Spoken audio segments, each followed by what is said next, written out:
que você tem que ter em mente é o seguinte: a distribuição do processo, em algumas varas, ela já ocorre com a nomeação do juiz. Em outras, ocorre somente a distribuição do processo, né, com o número do rolo matriculário.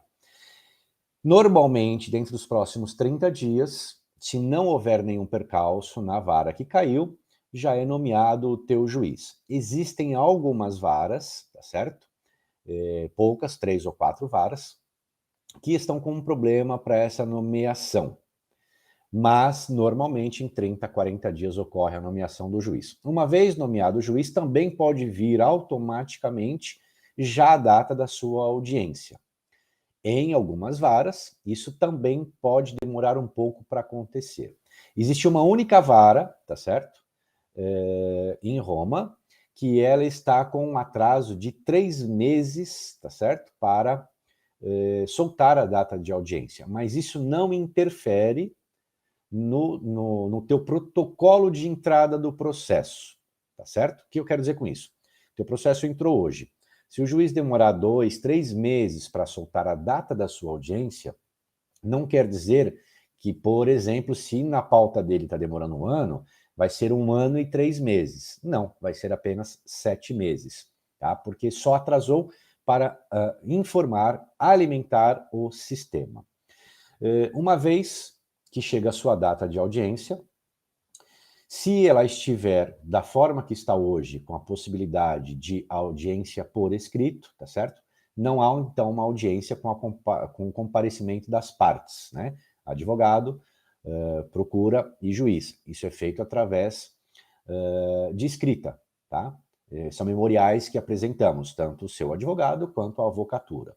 E aí, então, o juiz chama esse processo para ele e, dentro de 10, 12 dias, ele publica a sentença. Uma vez publicada a sentença, existe um prazo, um lapso temporal de até 30 dias, tá certo? Normalmente, antes, mas esse é um lapso normal de 30 dias, para que haja, tá certo? Que seja findado o direito de recurso da avocatura. Depois disso, teu processo entra no que chamamos de trânsito em julgado.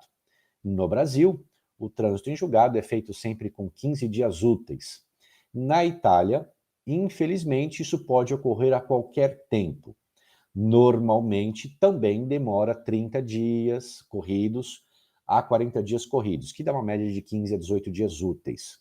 Mas, da mesma maneira que eu falei que tem varas com problemas nas pautas, com datas, essas mesmas varas estão com problemas, tá certo?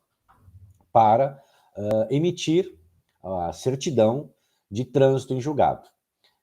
Existem casos, não conosco, mas eu acompanho bastante alguns colegas, existem casos em que esse trânsito em julgado demorou até 90 dias, tá certo?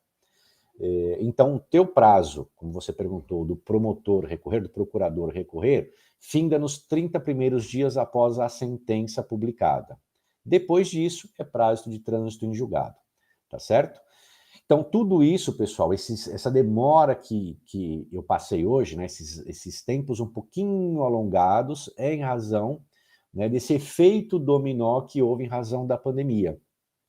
Então, criou-se aí um efeito dominó, por quê? Porque ou lá atrás o juiz se afastou, ou um funcionário daquela vara, daquele setor se afastou, e aquilo foi acumulando, tá certo? A tendência agora, se tudo correr bem, é entrar em normalidade. Hoje nós já temos juízes antecipando as audiências, por exemplo, de ofício, tá certo?